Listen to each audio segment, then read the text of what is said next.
For those about to rock, we salute you. The dirty thoughts and dirty minds we contribute to. I once was lost, but now I'm found. The music washes over it with the sound. Anyone else hear that? Huh? Nope. I just heard Moose go, I should have been a moderator. And I'm like, what was that? I didn't say that. I opened the chat on my phone and I forgot the sound was up. Oh. So.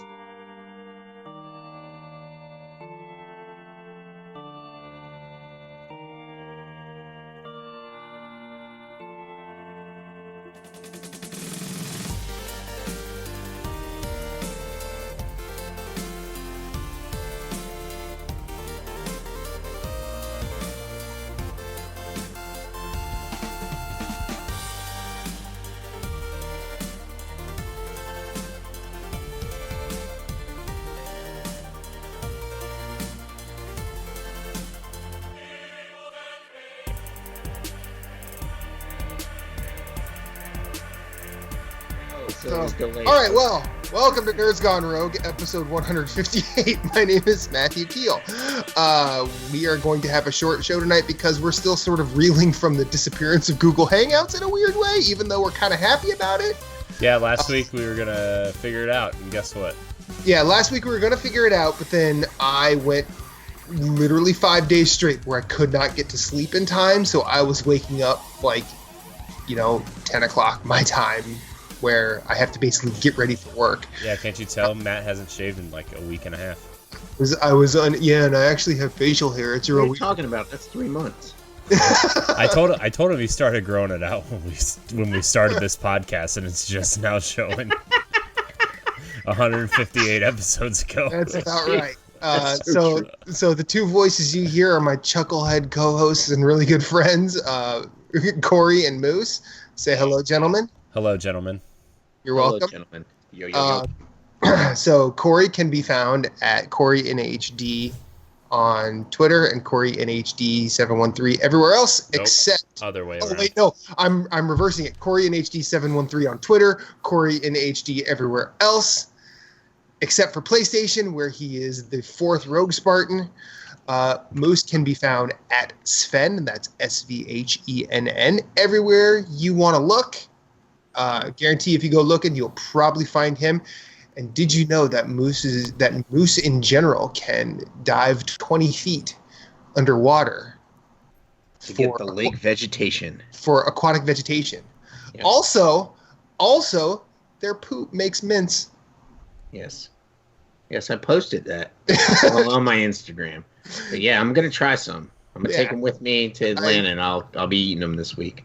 So, in a weird twist. Before I get to that, check out everything we do, nerdsgonerogue.com, youtube.com/nerdsgonerogue, twitch.tv/nerdsgonerogue, and you can join our community on Facebook, facebook.com/group/nerdsgonerogue community, and we are Nerds Gone Rogue on Discord as well. Find us everywhere, hit us up, chat with us often. We promise we're not weird or weirder than usual. We're pretty chill. Yeah. So we're also giving away Astral Chain for Nintendo Switch, the new Platinum Square Enix joint. We will be giving that away August 26th. How you enter is you subscribe to us wherever you want to subscribe.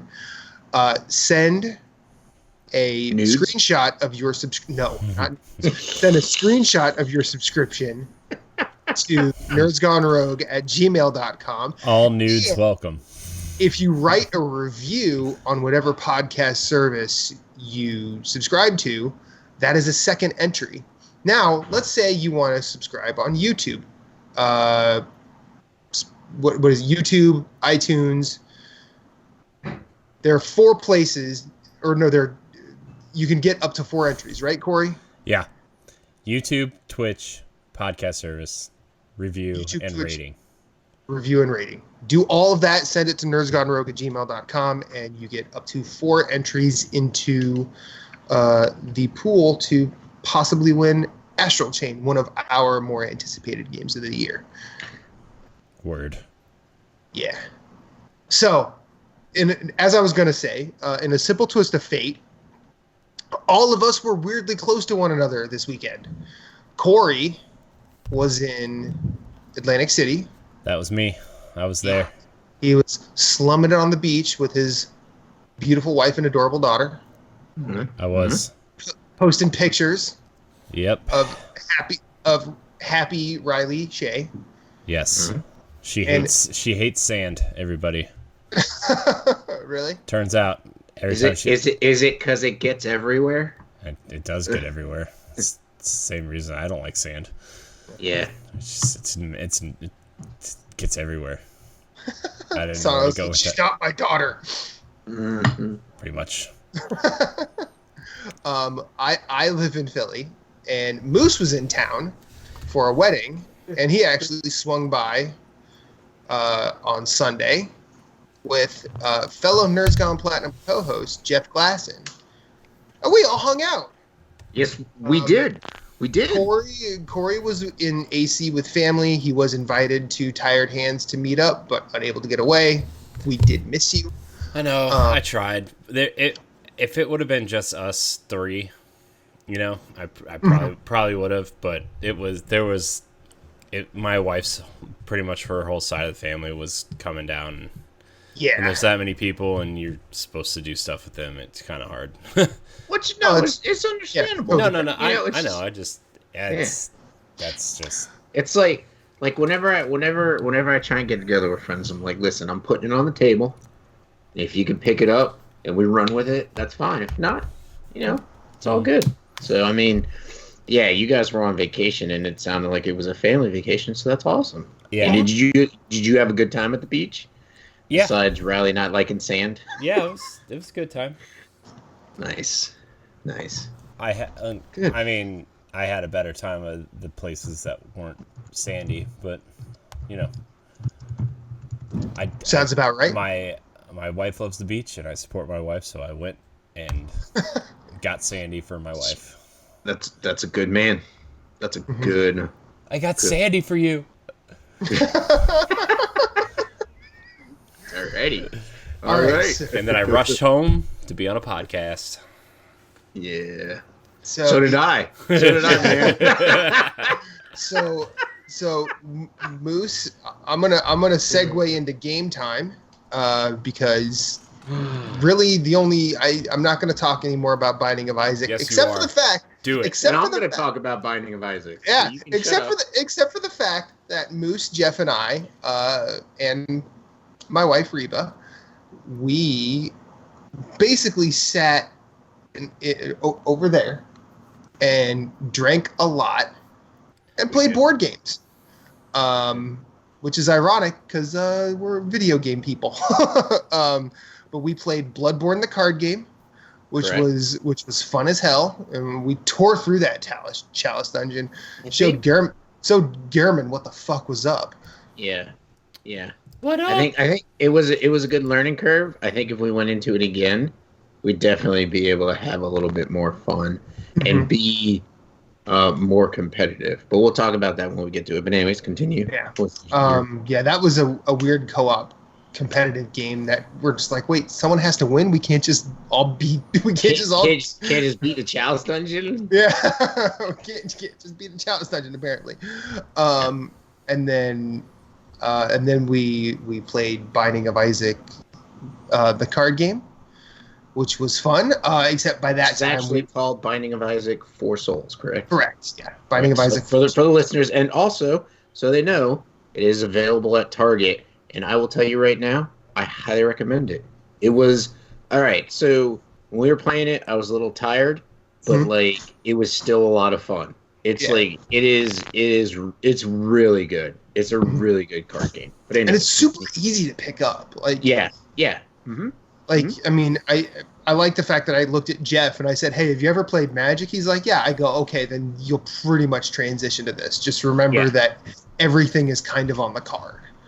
And Jeff ended up winning despite me trying to be as big a dick as I could. You were a dick, but that's I was trying. But at the end of it, I just like, we had been drinking a lot, and I'm like, I can't do this anymore. But we did. Jeff and Moose both brought fantastic beer to the party, and I tried to provide some as well. You did.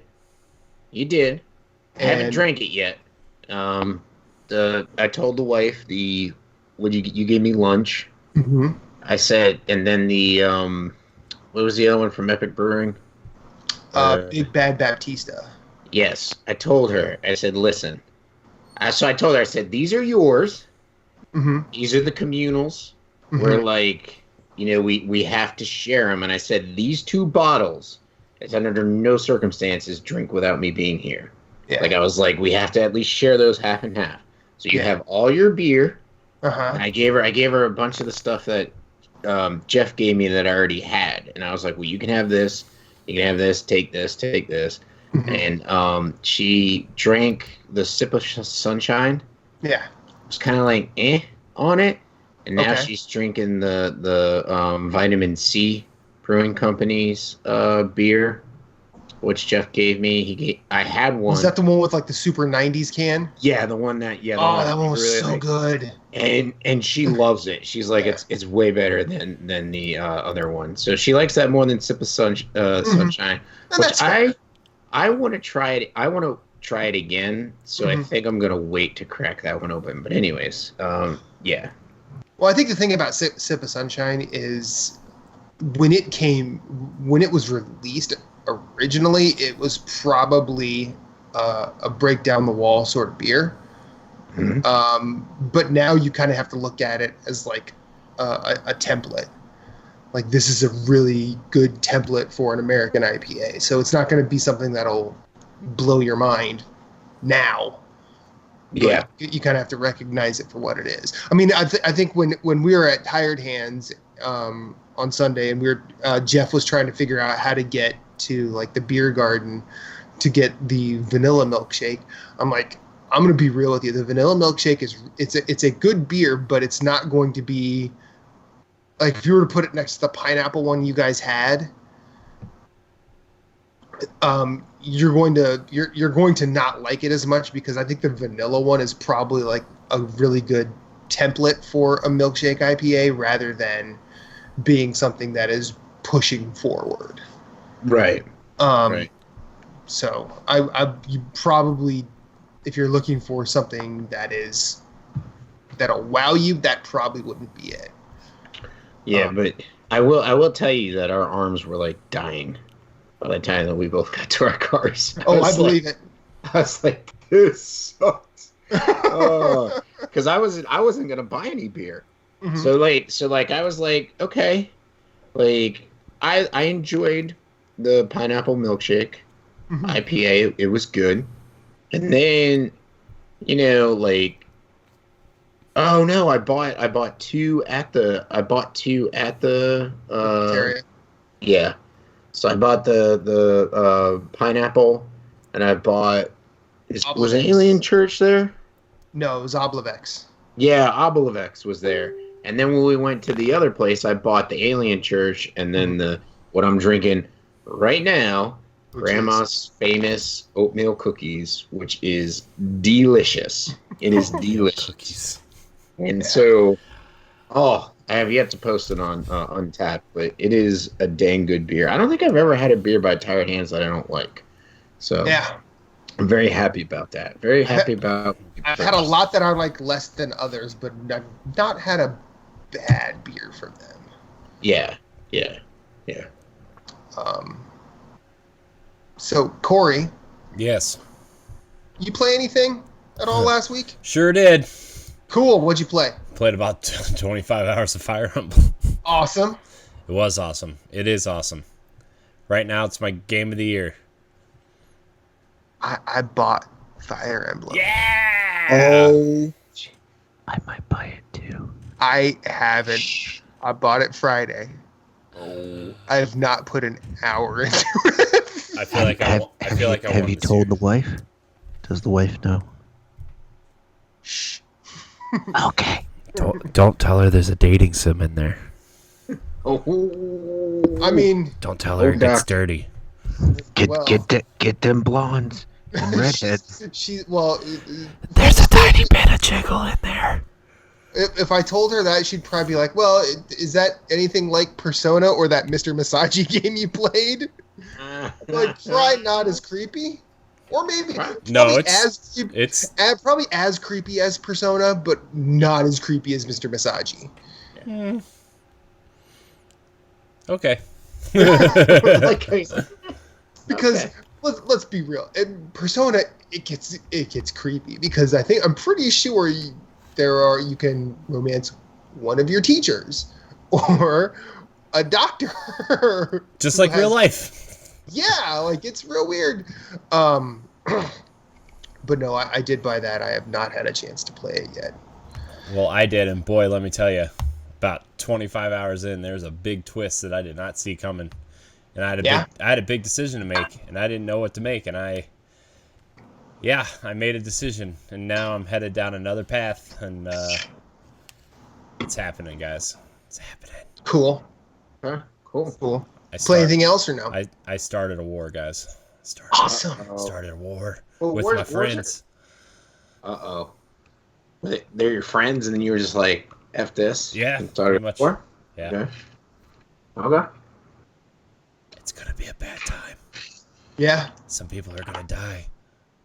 Okay. Probably. Yeah. None of my team, though.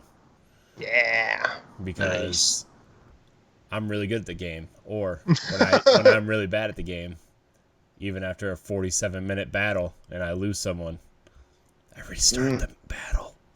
Shh.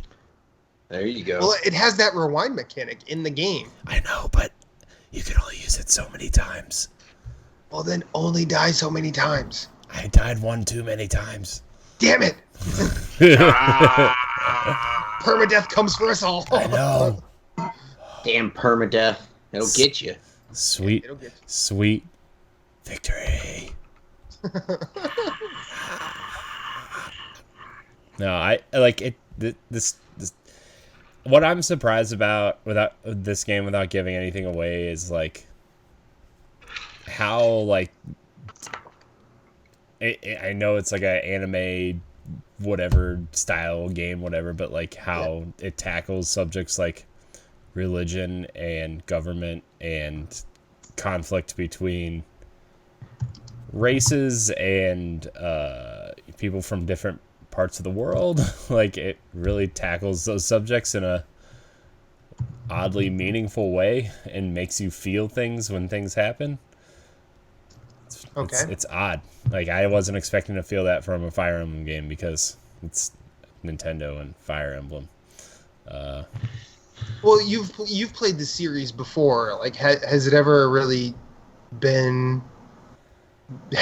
felt meaningful before? I mean, the last time it felt kind of meaningful was Fates, but it never like it wasn't about choice because you either had Birthright or Conquest. You didn't really have both, you know?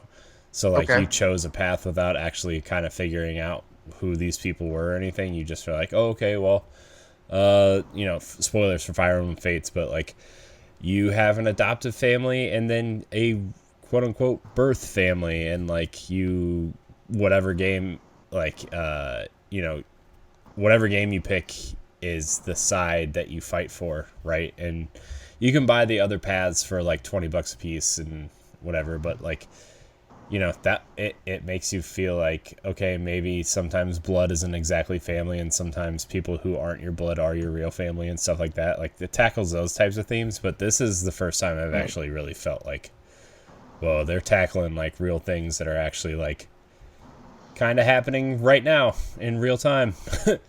Yeah. So, yeah, it's because like it's tackling issues like maybe some things that we'll use the Fire Emblem terminology, what the monastery deems right isn't exactly morally right, or you know what I mean, like that kind of things, or like maybe this type of government is corrupt and you need to figure out how to fix it and start a revolution. Or, you know, those types of things. Or maybe you pick the people with the most people you can romance, and that's the way some people are playing it, and that's totally fine.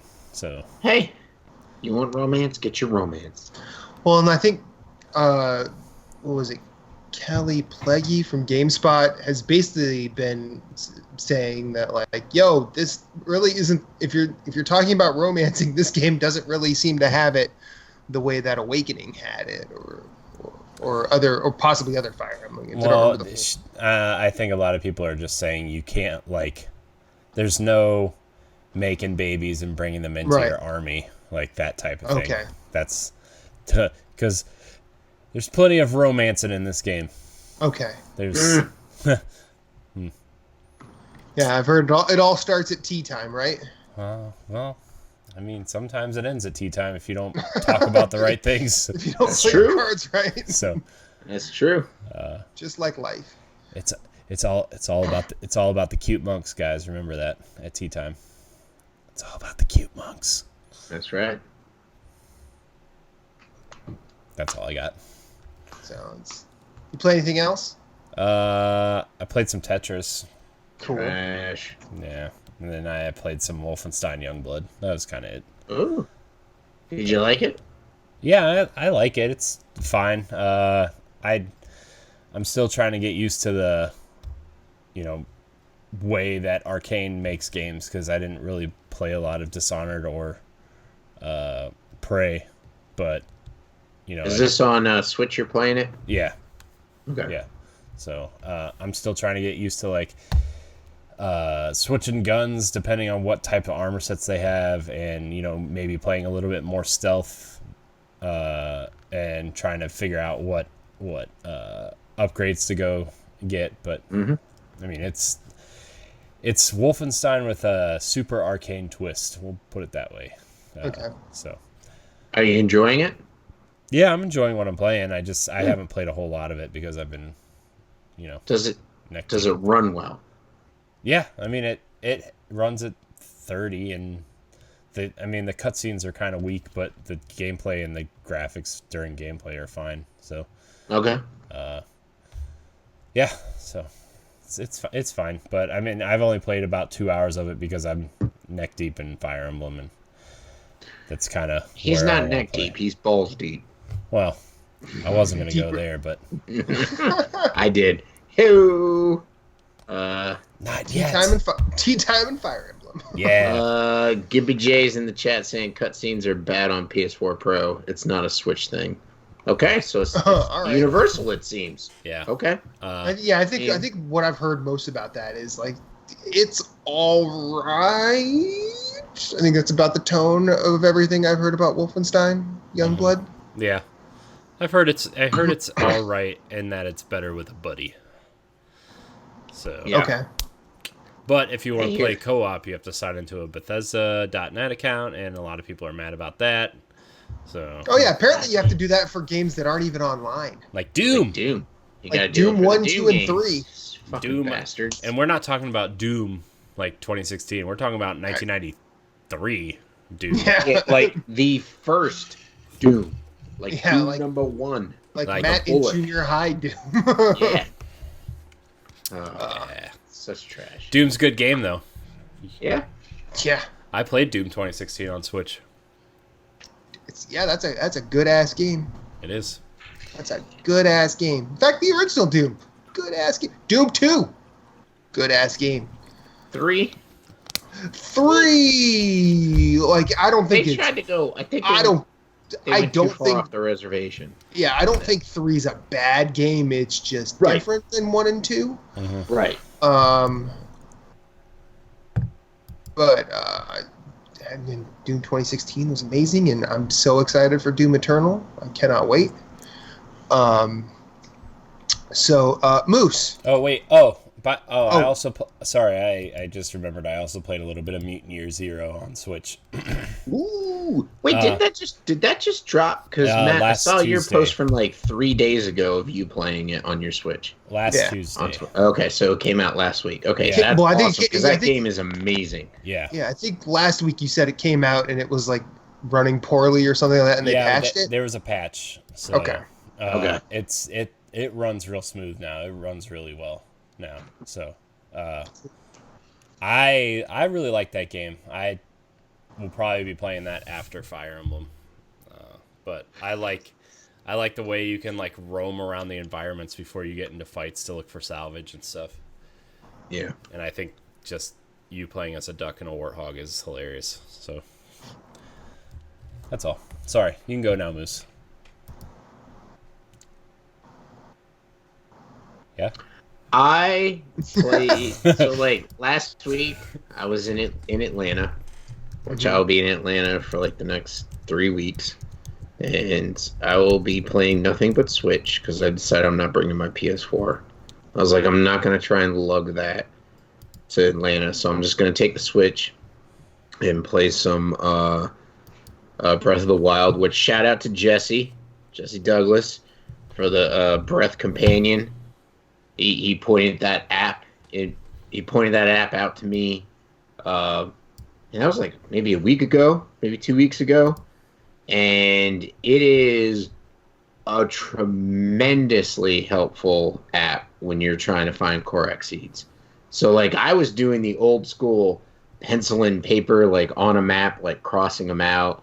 And, like, so you can download the app, and then, like, as you find a Korok seed, you can mark it complete, and the Korok seed just, like, disappears from your map. And so the app will track your gameplay and all that stuff. So I had like the maps that I had were like 9 sections. So it's like 3 rows of 3. And so I was doing the upper left section, Hebra Tundra, I think it was. And so I was doing that area up there. And I was like, well, you know what? I'll just finish all of that, doing it with my pencil and paper map. And then I'll take that map and use the app and like just go through and like cross them off.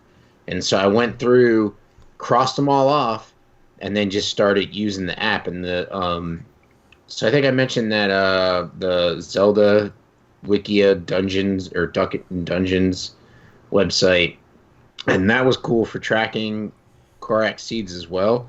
But that's basically what the app is. But the app is like on the go and keeps it saved to your phone.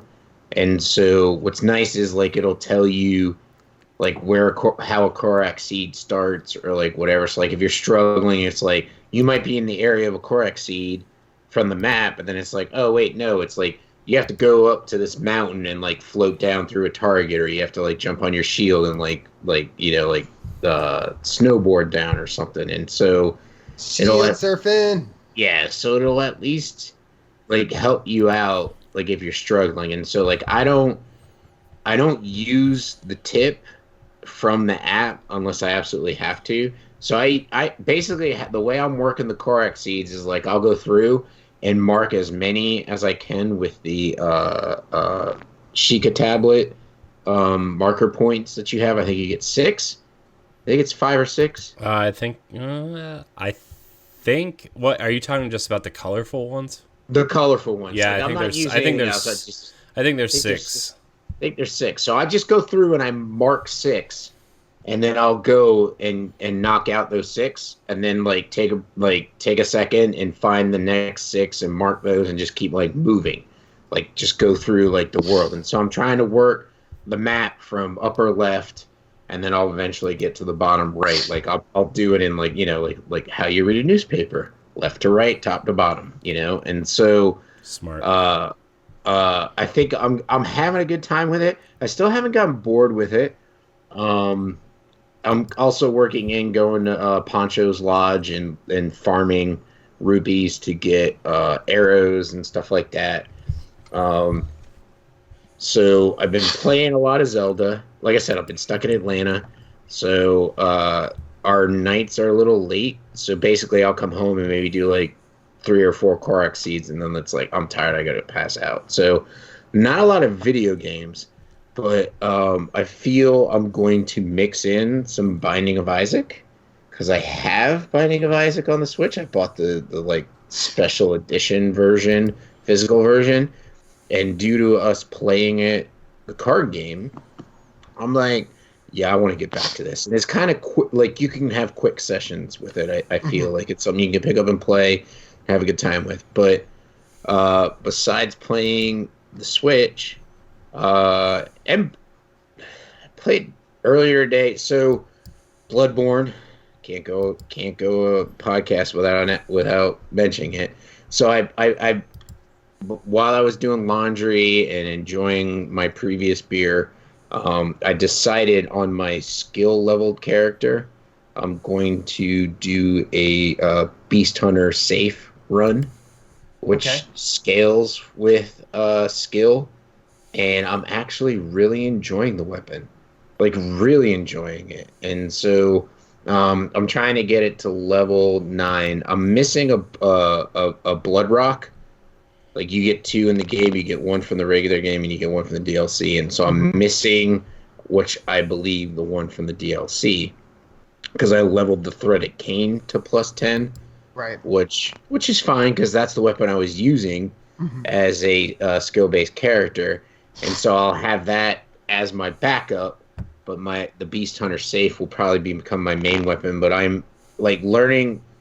I'm farming the blood rock chunks, and it's fun like learning how the moveset works and like like when you hit R1 with the Beast Hunter safe, like you actually take a step forward. So like it could actually like move you out of damage or like out of the way of an attack. And so like I hate with a passion the dogs in any Soulsborne game. Yeah, and like what is really awesome is the like you can't get away from it. Like when you hit R1, you take a step towards whatever you're targeting, and it closes the gap. Like it does a great job of closing the gap, and then you just like usually like if you can time it right, which I've like after 1 or 2 times I got my timing down just fine. I hit the dogs before they even hit me, and they're dead on my second swing. So it's up to +7, maybe 8, and so now I'm trying to farm the blood chunks to get it to 9, and then I'm probably gonna go get the blood rock. Because like I don't want to go into the DLC without having it at least be +9, and really knowing like the moveset. Like I'm also using this farming to like learn the moveset and stuff, and so really enjoying that. So that's on the PS4 side. I haven't really played anything else, and so I probably will not play anything on the PS4 like the rest of the month until Labor Day weekend, because I come home the 30th from Atlanta. I come home that Friday, and then I have off that Monday for Labor Day. So I will probably, to be honest, I will probably jump into the new expansion for No Man's Sky, which comes out Tuesday, I think. Next? Is it next or is it Beyond? I think it's Beyond. Next was the first it's Beyond. I think it actually comes out. I thought it came out Does it come out the 18th? No, it's the 14th. Oh, so it's... Maybe it is the 18th. You might be right. It's Wednesday. So, it's Wednesday this week. It says tomorrow. So what is? Oh, tomorrow? okay. It's tomorrow. Yeah, tomorrow's the 13th. So it comes out tomorrow. But anyways, next was the patch that they released, where they finally released it on the Xbox. Yes. And that was where they added like the third person. They added the legit. You could play with your friends, like in the same world. And I want to say they did a damn good job with that. Like I played with Jeff. No issue joining his world. Went right to it. No connection issues. Like we had a blast. Like easy to find each other. I found that I enjoyed the third person view more than first person, just because I could see my character, and like you could see stuff like coming up to the character. Right. But I thought, for what they were putting out, like they did a great job adapting that game to have multiplayer and a third-person mode. So I'm excited to see what they do with Beyond, especially the fact that it has VR. Yep. So I'll probably be reporting on that as soon as I can play it in VR. So anyways, Bloodborne and Zelda, and then we played some board games this weekend. Yes. So I own Bloodborne, the card game, and I know Jeff owns it too. His is still wrapped, He hasn't opened it yet. Cause like when I like I was leaving, I think I was leaving the same day he was leaving, Friday, and he was leaving later than me because he didn't want to deal with like traffic coming through like New York and stuff. Right. Because he was coming from Boston. the Boston area down into Pennsylvania, and I was coming from North Carolina, and like I was like I almost forgot my dress clothes, and then like man. I like turned around. I was down at the stoplight at the end of my street and just turned around there and came back up, came in the house, and then I was like, oh crap, I forgot Bloodborne. So I went and grabbed Bloodborne. So I had everything. Running theme for this It trip. is a running theme for this trip. Spoiler alerts, I almost forgot my dress clothes at the I know I did No, forget you my dress straight clothes. did. I straight forgot when we checked out. So anyways, so went back, came back to the house, grabbed it, and brought it to play with you. So this is the first time that I've actually played the card game, and I feel like we had a good time. There's a little bit of a learning curve, like we were like. So I feel the point of the game is co-op, but also competitive, because the way you win is by how many blood echoes you have, which is calculated through how much damage you do through the game and all that stuff.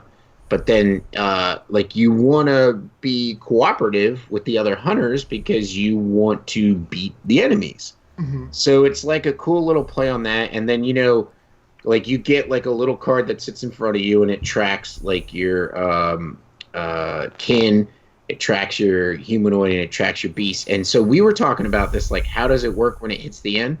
I think it's like the insight in the game where you hit that 8, and that's all you can earn. So you're basically just trying to level up to hit the max amount, so that when it comes to the end of the game, you sit there and tally up all your blood echoes that you have, and hopefully you have the most to win. So it's almost like gin rummy, but it was a lot of fun because you get a lot of weapons, and so you'll get weapons that kind of like screw other players, that help people. Like, so like we were, so like, as you play, you get a marker that marks the first player for the dungeon. Okay, and so like if you're sitting to the right of that like if you were the last first player and you turn that marker over to the next person, you're the last person out of the 4 people to play. And so when you're ready to attack, you're like, well, I need to get some blood echoes and I want to do some damage. So you like the ranged weapons are automatic damage. Like they're automatic damage. So like all your hunter's rifle, the blunderbuss, like all the ones that you get, like they do instant damage before anybody else. And so it's like, well, I'm gonna get my 2. I know we're gonna kill this boss before it comes to me to do actual damage. So you know what? I'm gonna do my pistol and at least get some echoes out of it. And so and then there's like other things like. What was it? Was it the mist one? The flame sprayer? Was it the flame sprayer? No, the flame sprayer did damage to other players. It did damage to everybody. What was the other one? The cannon. No, the rose. Rosemarinus? Yeah, the Rosemarinus. Isn't that the one? That's the arcane version of the flame sprayer. But we didn't use that, did we? Didn't that? What was the one that took an echo for everybody that did damage? The Tonitris. Tonitris, that's what it was. Okay, so Jeff was using the Tonitris, that motherfucker. And just stealing our blood echoes. And he was stealing our blood echoes like crazy. Like, we went around the first round and he didn't get, like, any echoes, which, because we killed the... So basically, like, you play it where either you have, like, I think it was, like, 5 boss cards, and so you basically... It was 7 enemy cards, 3 boss cards, and then 1 final boss card.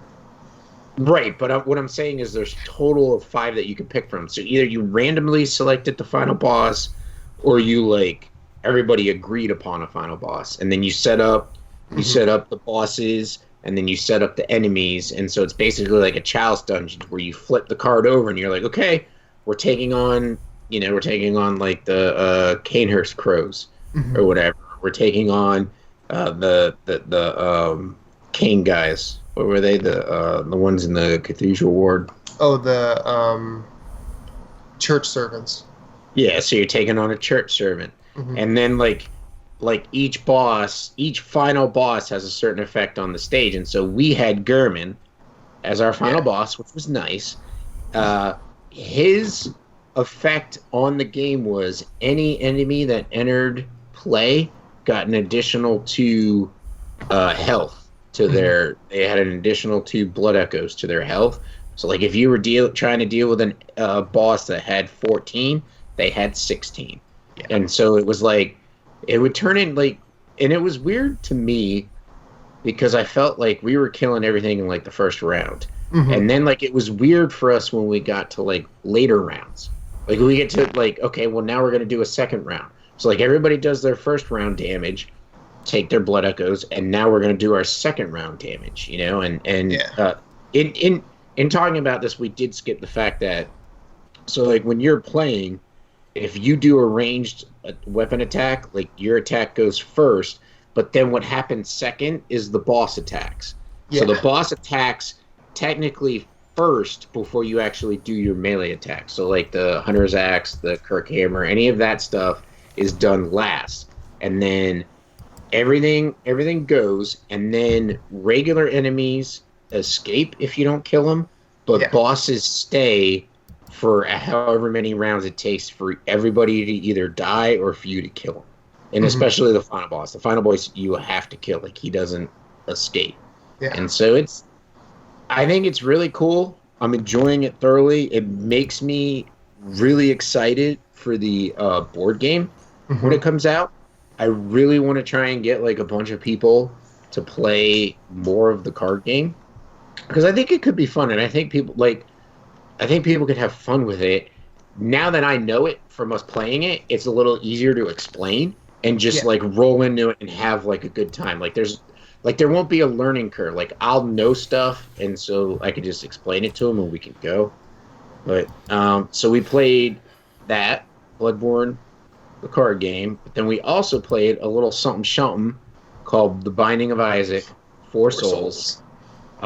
Which is a card game, which is a little bit like Magic the Gathering with the tapping and the untapping of cards. And so Reba was like, she played Bloodborne with us, had a good time, understood it, and she definitely... I felt bad for her because every time we all had something to say about whatever enemy was in front of her. She's like, I don't know who any of these people are. She's like, I have no idea what's going on. But then, like, but she understood the Kirk Hammer. Yeah, she understood the Kirk Hammer. When you see that Kirk Hammer with +4 damage, and you're like, yeah, doctor.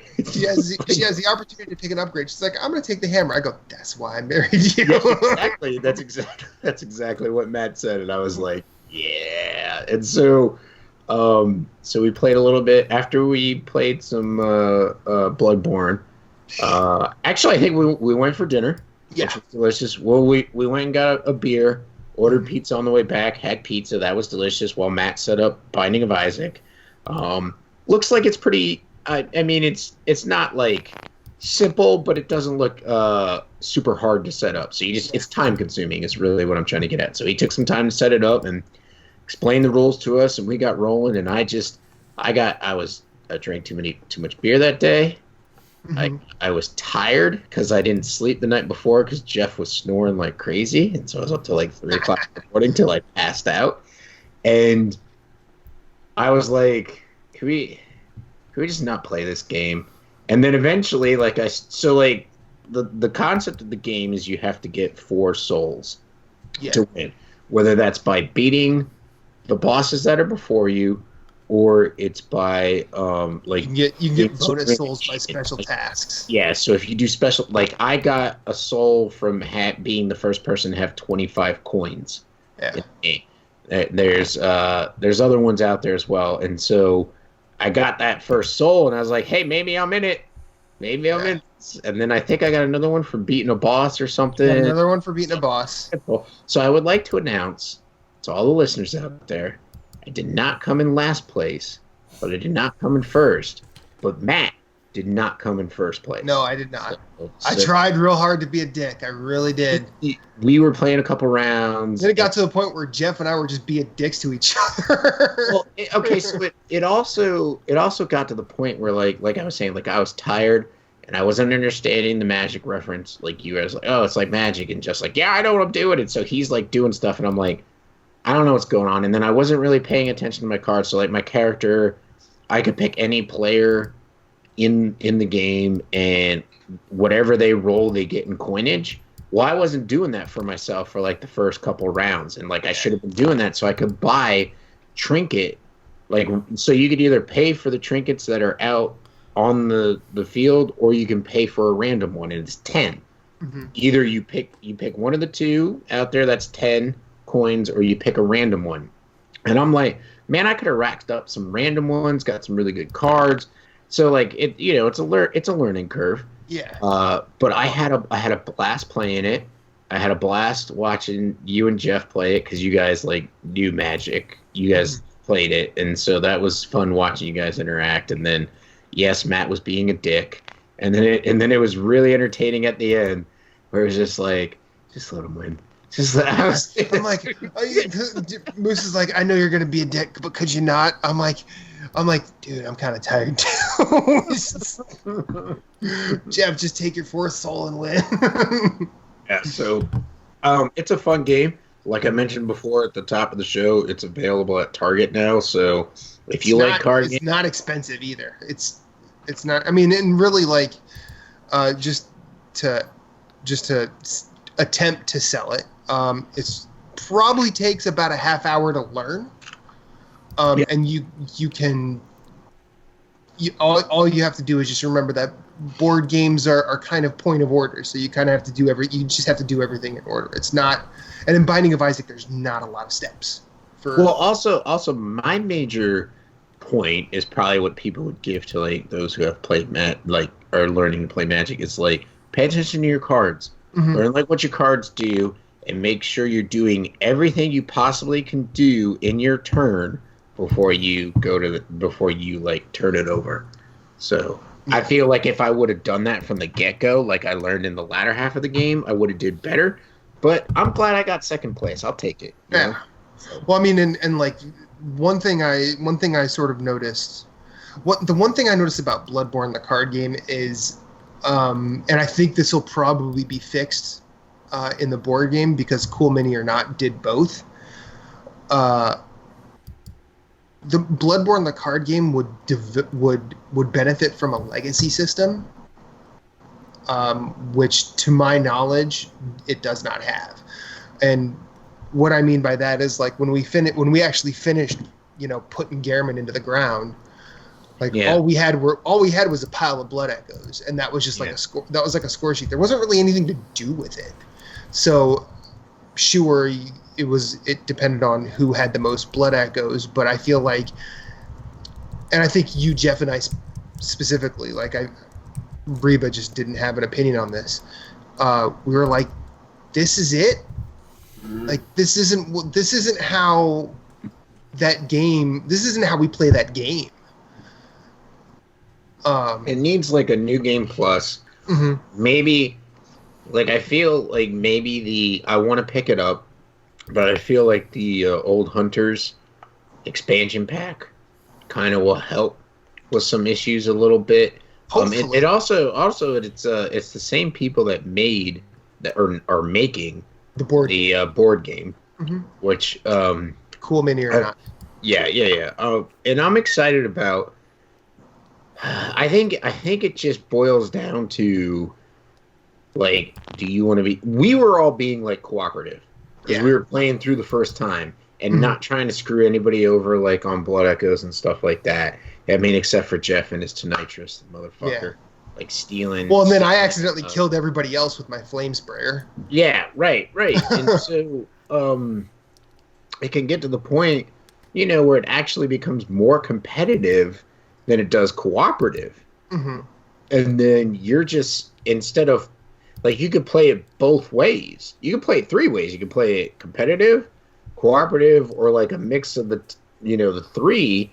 But I think we were all like, well, how are we winning this? And then it's like, oh, well, it's Blood Echoes. And so it's like, okay. And I mean, we were drinking and I messed up like where my kin marker and stuff was and whatnot. And we had like that maxed out. And it was just like, we were just sitting there and it's like, we've got 3 rounds before we hit the final boss. Let's do this, get it done, so that we can actually like go get some dinner. Because like we've been sitting here drinking. We were drinking before we got to your house. Yep. And yeah, like so it was a lot of fun. I do recommend picking up the card game if you love the video game and you got some people to play with. But like, it'll definitely take one time to like really learn things and be like, okay, I understand this now. And like, I could totally run it myself with like 2 to 3 other people that have no idea what the game's about, and actually like we could have a good time. Yeah. So. Yeah. Yeah, like with and like there's a really good 15-minute video on Binding of Isaac from a guy that is known for like his Magic the Gathering videos. Like he does a ton of them. And I guess he got wind of this and said, "Oh, well, this is just like this. I could probably just run through and learn how to play this." And yeah, it's a 15-minute video. It's an easy watch. It's super quick. That is if reading the manual isn't your most conducive way of learning a game. I know with me, it's kind of like half and half. I can read the manual, but then it becomes a lot. But then when I watch someone go through it, it's a little easier. And yeah, and I'm really excited for that board game. I'm probably going to be doing a lot of single player stuff with that, just because I doubt Reba will sit down with me. I think, in all honesty, if you sat her down to play Bloodborne and let her play and kind of like help coach her a little bit, and was patient with it, I truly think that Reba would like Bloodborne, the game. Sure. But then I would also think that would help you build a relationship to where she's like, I want to play the board game, so you wouldn't have to play single player stuff. Right. Well, I think that's going to be the way I learn. And then if it's like a lot of the like for instance, the Dark Souls board game, like it's a lot. Like there's a lot going on right up front. I can imagine. And if you're just saying, hey, here's a tome of information just on your face right off the bat, that's a bit oppressive and a bit intimidating. But she and I have played we've played difficult board games like Clank. We play that a lot. She really likes that. I really like that. That's a really good. It's a really fun little dungeon crawler. We've played Dominion, which is a really fun card building game or a deck building game. So like it's not impossible. It's just I have to learn it before I can present it to her. Right. Okay. That makes sense. Okay. So we do have. I know we had emails this week, but we didn't really look at them because we were all sort of indisposed this weekend. So emails will come next episode. Yes. Did you want to cover what you played? I did. Oh, did you? Okay. Yeah. Yeah. I played a little bit of Binding of Isaac, mentioned Bloodborne, the card game, Binding of Isaac 4 Souls. Yeah, I'm good. I have Fire Emblem, but I've not touched it. Oh, you'll be touching it. All right, never mind then. Yeah. I'm just making sure everybody's Oh yeah, no, we're good. I don't think I talked enough about Fire Emblem today, guys. I think I need to go again. I don't think I talked enough about Bloodborne. Yeah, Ludwig's Holy Blade. Get you some. Hammer Bros, son. That's my next run. So like I'm streaming. If anybody wants to watch, which it probably won't start up again until September, but I did a Kirk Hammer run, co-op with the streaming community I'm in, and then when I get back to it, I'm gonna finish my Ludwig Holy Sword run, and then I'm gonna switch over to the Beast Hunter Safe because that thing is legit. I think it's fun. Yeah, it is. It is fun. But anyways, it's not like the strongest thing in the game, but it's fun to play. Like that's what I liked about the Freddy. It wasn't super strong, but I love playing with it. I think its moveset is its strongest point. Okay. Like it's not like if you look at the Saw Cleaver and that R1, L1 attack, like it's just freaking ungodly. Mm-hmm. Like a lot of speed runners use it, and blood level 4 runners use it. And for those that don't know, blood level 4 means that you don't level anything in the game as far as like your stats. Because there's no level 4. Yeah, there's no level 1. You're at blood level 4, so that means it's the level you start the game at, and you don't level anything as far as your health, endurance, strength, skills, any of that stuff. You can level weapons. You can level your weapons up, and you can get like beast blood pellets, and you can get bolt paper and fire paper, all that shit. But you can't level your character. And I'm looking forward to doing that run. So what I'm trying to do is like do all these individual runs to work myself up to something like that. But I think it is a lot of fun. It's going to be a lot of fun. Okay. Just safe. Sorry, I went a little long there. You're good. I was gone for a week. Sorry, guys. So Corey, we have 2 questions, one via Twitter and one via Facebook, correct? Actually, we have 2 Facebook questions now, thanks to Todd Oxtra. All right. In the 11th hour. Thank you, Todd. Love you, man. Okay, so first off, I'm trying to open it. First one I was aware of was Alan Heinen's "Is cereal soup? Why or why not?" I'm going to go with no. Okay. Soup is traditionally warm, although I know there are some cold soups out there, but fuck those soups. Soup is warm. Have you ever had gazpacho? That sounds fake. Soup. Sounds like a mob family. Warm. Gazpacho's alright. Just saying. If it's not warm, it's not soup. Fuck y'all. Gazpacho's alright. Let's look this up. So no, cereal is not a soup. Cereal is actually not a soup. I just looked it up. Yeah, I don't think it's a soup either. He was just trying to be a dick. Nope. Maybe he really wanted to know, Moose. You never know. No, not Alan. Matt was trying to be a dick. Oh. Have you ever tried? No. But gazpacho's pretty good, and it's a soup. And it's served cold. Like revenge.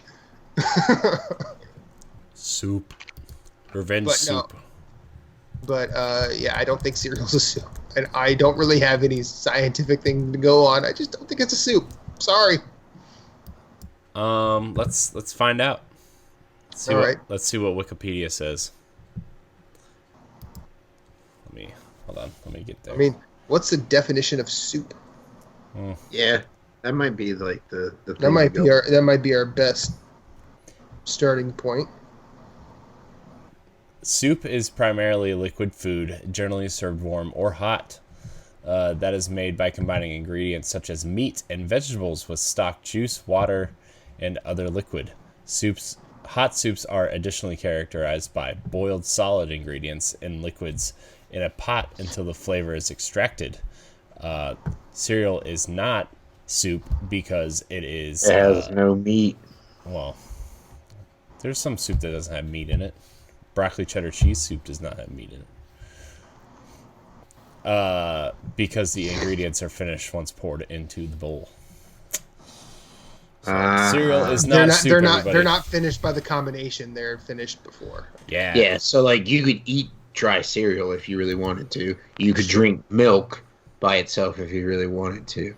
Whereas if you're trying to make like a vegetable soup, a beef vegetable soup, you want the beef in there. You want the vegetables in there.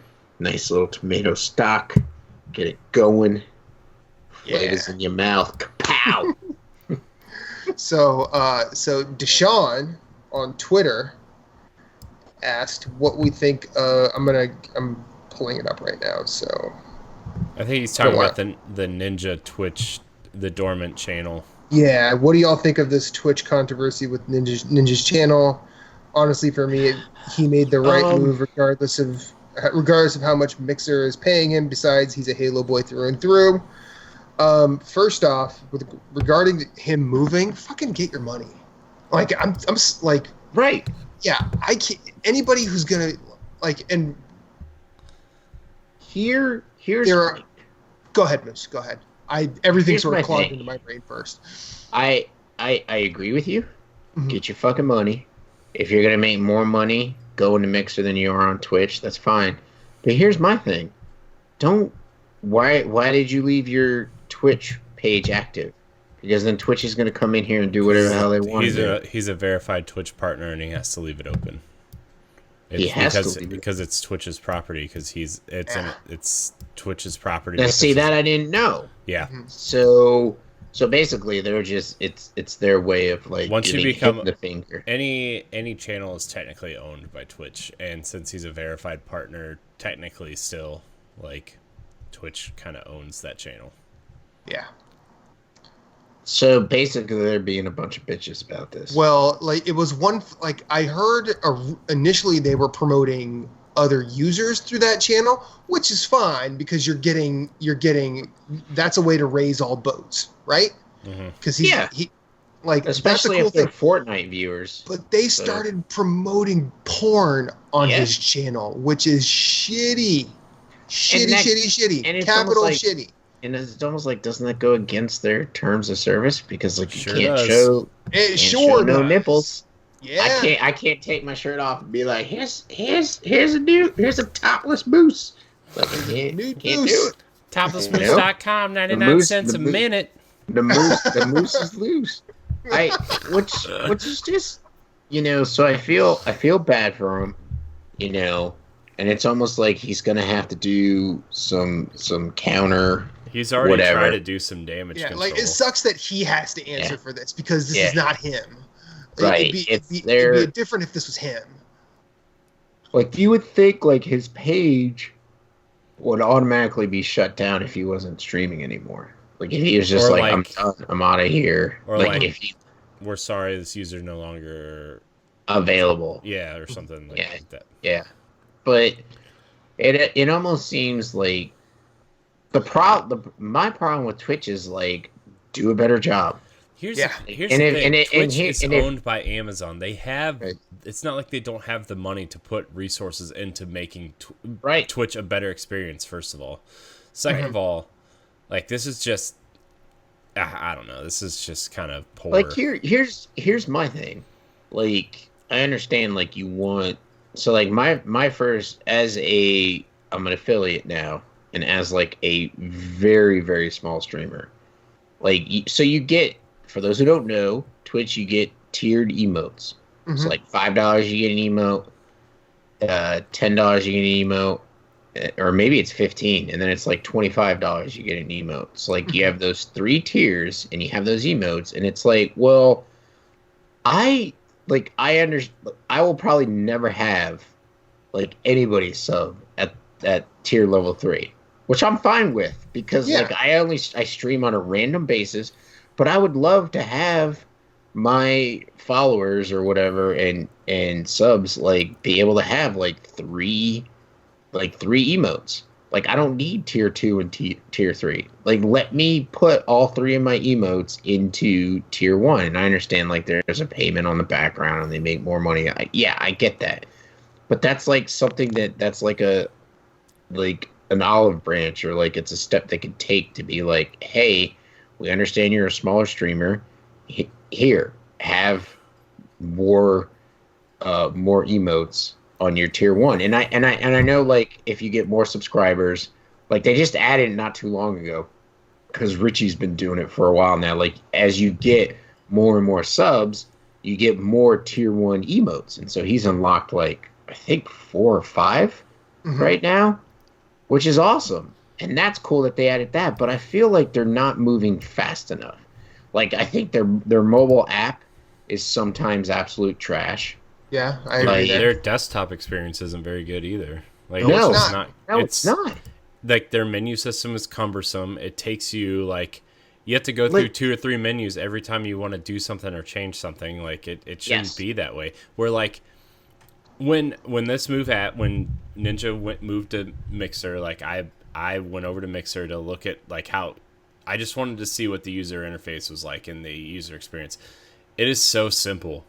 Like it's almost annoyingly simple how easy Mixer is to use. Like and then you go back to Twitch and it's like, man, everything in here is so menu, like you have to go through. Now I'm sure everybody who uses Twitch every single day, like they know where to go and whatever, but for somebody who streams randomly and like not all the time and sometimes through his console instead or of heaven forbid you're trying to get into this for the first time. I mean, like when you're promoting a stream and like say you stream multiple games, like I tried to stream Apex Legends the other day.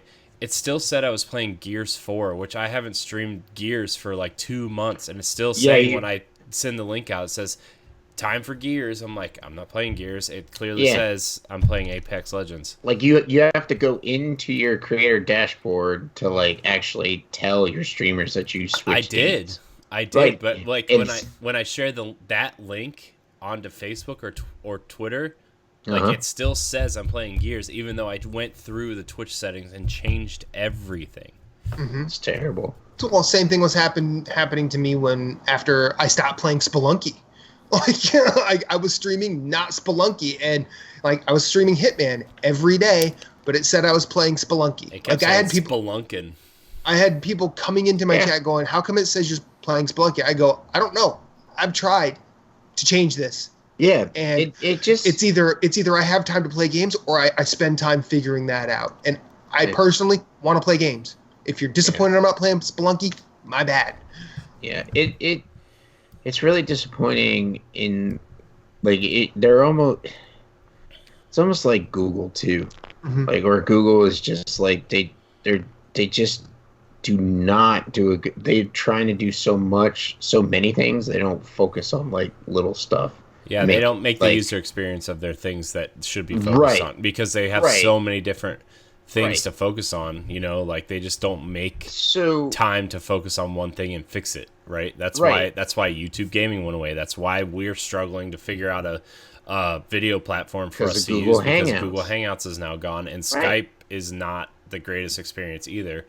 You know, it's just like we're gonna be the next few weeks. Our video output might not be up to, standards of what I would like it to be because we're still trying to figure some new stuff out. But it just gets to the point where like with Twitch, it's like just like fix your stuff. Like, you guys are making a lot of money. You're like the top streaming service. Why is your user interface and why is your interaction with your streamers not like top notch? Right. You know what I mean? Like why? If you're the biggest streaming platform on the planet, your user experience should be the best thing. Right. Like that's true, and I agree with that. So. And so I mean, I've looked at it, the Mixer looks like Xbox Live for streaming, and Xbox Live still easy to work, believe it or not. It is. Yeah. And that's a credit to Xbox. Way back, when they were in the Xbox One, before the 360 came out, and they said, we're going to launch this online service, Xbox Live, and they poured in a lot of money and a lot of R&D into it. And I mean, it still does great, And then, like, my thing is, like, there's so many, like, improvements even as streaming as far as, like, a PlayStation 4 streamer goes. Like, okay, I go to change games and it cuts my stream and I have to like restart my broadcast again. And it's like, okay, well, the PS5 and the next whatever the fuck Microsoft wants to call their Xbox, like it better fix that.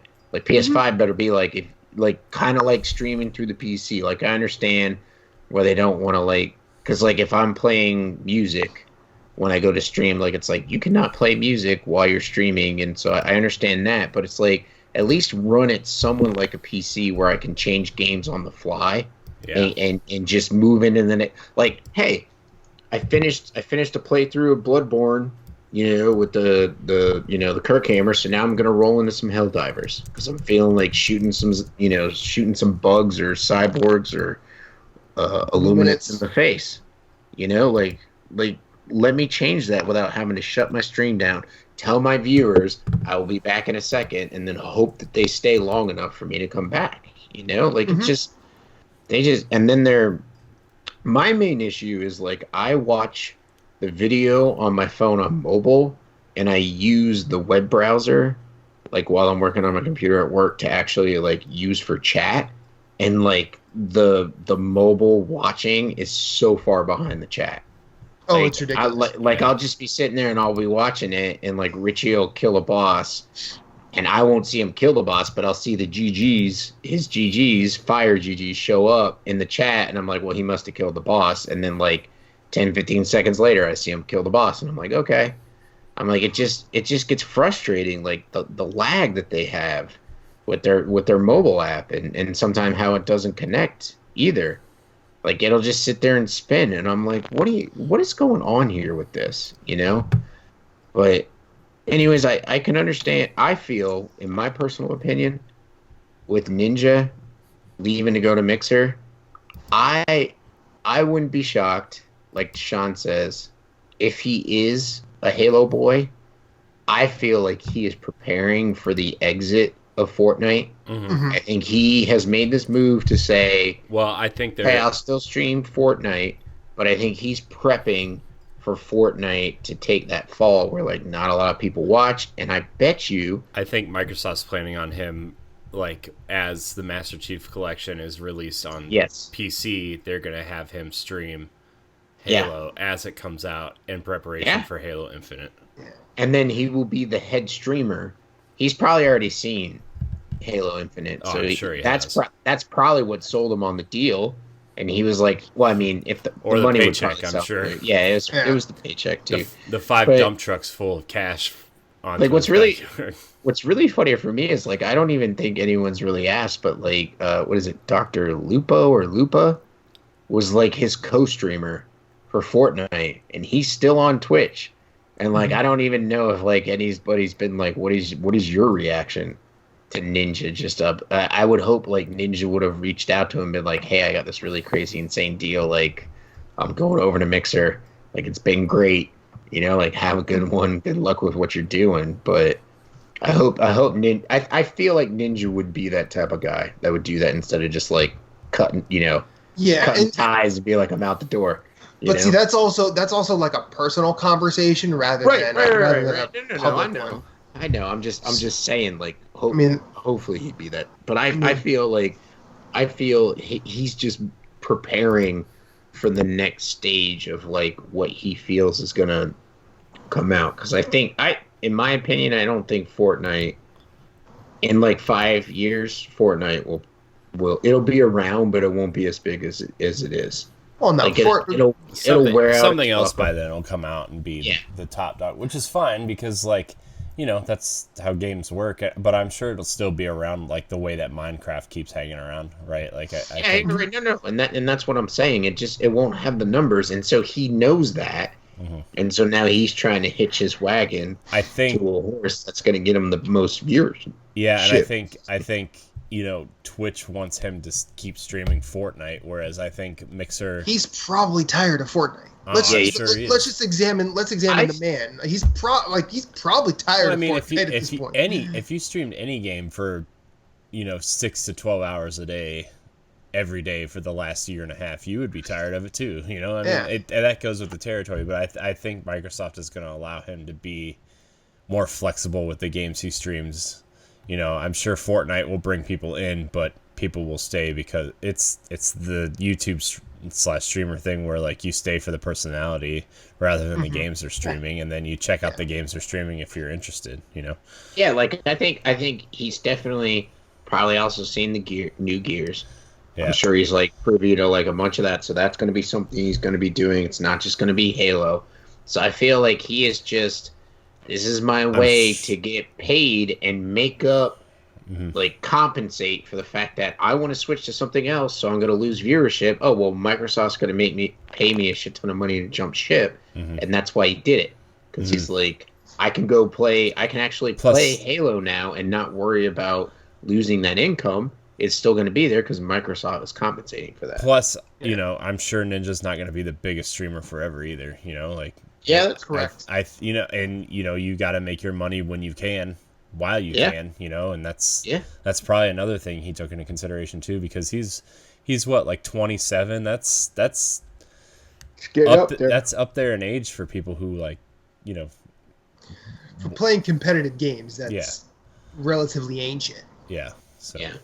Yeah, so I know like what esports, like you're peaked at like 23, 24. Well, and remember it's gone. that? Remember the what StarCraft? Like even a decade ago, that StarCraft player was like they called him Grandpa, and he was like 27 because he was Yeah. like the oldest Yeah. person in the StarCraft league.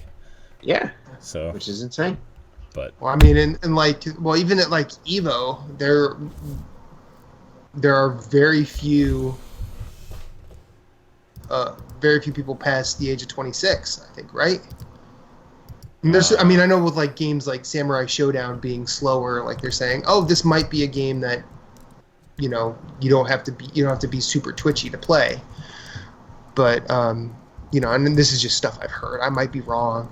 There are definitely folks that know more about Evo than I do, and I think there are people everybody knows more about competitive gaming than I do. Let's be real. But let's move to our final question. Todd Oxtra, who would win a fight between Fonzie and Mr. T? Mr. T. Mr. T. I don't think Fonzie like made a name for himself being like a tough guy. I think he's just like a cool guy. He was cool, but like no one fucked with Fonzie. Yeah, but Right, because no, he I was understand cool, that. not because he was like scary looking. I think. Well, but if I think- Fonzie ever wanted to intimidate, like he could do that. He could Okay, intimidate I don't- people. I don't think he's going to intimidate Mr. T. And now are we 'cause talking? Mr. T are we- beat up Rocky, and Well, I'm that's the thing. No. Here's the thing. You're talking Fonzie is a character, whereas are we talking Mr. T is in like because he's got multiple characters. He's got B.A. Baracus. He's got the character from Rocky, where he totally like Clubber Lang. yeah. So I mean like that is kind of like a disadvantage. So it's like, well, what like just Mr. T in general? As a person, not as any of his characters, could he beat up Fonzie? And who would win? I would Well, still I feel say like if we're saying T. Mr. T, the man, then we have to go Mr. T versus Henry Winkler. Right, And right. I don't and, want Henry Winkler to get hurt personally. right, I don't want to meet and I think Henry Winkler would just be like, what? No, you win, and then just walk away. He would turn out to be Dr. Saperstein from Parks and Rec and just be super polite to Mr. T, and Mr. T couldn't punch him. But like Fonzie, I think Mr. T could take Fonzie. I do. I think he could too. I don't think Fonzie's got. I mean, he's a cool dude. I think if I was in a fight and I was like, hey, if I had to tag somebody Let's in go. and I Yeah. had my choice between Fonzie and Mr. T, I'm like T all the way. right, but no, Pity what this I'm fool has to saying fight is you, like, Mr. T. I'm sure the Fonz is good in fight if you need someone, but like, I think it's Mr. T all the way, all around. I'm pretty sure Fonzie would be like, hey, Mr. T. Yeah, exactly. All right. Word. Corey, do you have any thoughts on this? Nah. Nah. I mean, Would you pick Mr. T or the Fonz? I mean, if they were really gonna fist fight each other, I would say Mr. T, because Mr. T's a scary looking dude. But that would be my pick. But I don't really have any. Okay. All right. Yeah, that's about it. Yeah. Oh, so I think we can call this one. An episode. I How guess about you, we gentlemen? can. That's fine. Yeah. All right. This has been episode 158 of Nerds Gone Rogue. My name is Matthew Keel. You can find me at @infinite_rewind everywhere I want to be. And check out everything we do at nerdsgonerogue.com. Join our Discord. Hit us up on Facebook, facebook.com/groups/Nerds Gone Rogue community. Look for us on Twitch, twitch.tv/Nerds Gone Rogue, youtube.com/Nerds Gone Rogue. Email us a question, nerdsgonerogue@gmail.com. I know we got emails this week. We were all sort of clustered with coming home from vacation and having to deal with that Monday stuff. Monday stuff. Sven, Moose, What's up? where do we find you? You can find me at Sven on all social media platforms that I want to be on. I'm on Twitter mainly, Instagram, and now I'm back on Untapped because I got some amazing beers I got to check in. So check me out there. Same handle. You could also watch me, Jason, and Jeff discuss the PlayStation platform live on. Actually, I think we're starting to do Discord through YouTube, so you can still follow us on YouTube, or watch it on YouTube. But that's usually around 9:00 on Tuesday nights. That's Eastern Standard Time, 9:00. You can tweet us at ng_platinum, or you can email us questions, comments, and concerns at nerdsgonerogue@gmail.com. And there's a number out there somewhere. And I keep saying that I want to figure out what that number is, but not enough to the point where I'm actually going to figure out what it is. So I'm sorry, all you listeners out there. And I'm sorry, Jason, that I don't plug the phone number for people to call. But he's really not sorry. Yeah. Anyways, yeah, we just did a giveaway with Dead Cells. And so I think we're going to move towards another one. It is 929-333-5762. You can call. Thank you, Jason. Nerds Gone Platinum number, and give us. You could leave us a comment, a question for the show, and if you call and leave a message, we will actually read your question on the show. So, anyways, and if you can't tune in for the live show, usually the podcast and the video go live on. They go up Thursday. So not live, the recorded goes up Thursday. So, anyways, that's that. Matt. Corey. Oh, never mind, Corey. Take us home. All right. You can find me at CoreyNHD713 on Twitter. You can also find me at CoreyNHD on Instagram and Twitch and Mixer if you want to follow me there. I don't know what I'm doing yet. We'll figure it out later. But you can also find me on nerdsgonerogue.com along with all of our other content. You can download Nerds Gone Rogue every Monday at 7 a.m. Eastern Time on your podcast service of choice. Stream it on Spotify, iHeartRadio, and watch it on YouTube.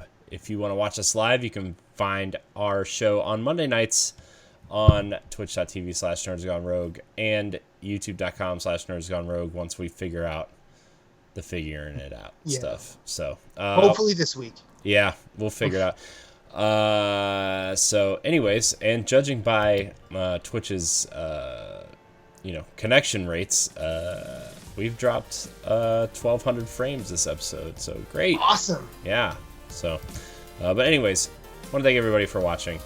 Like, subscribe, and share. Leave us a review on your podcast service of choice. Rate us 5 stars. Let's see what helps else. with discoverability. It does. We're giving away Astral Chain, so check out the details at the top of the show. And I think that's it. Thank you guys so much for watching. Until next week, we love you. Banana and out. You're welcome.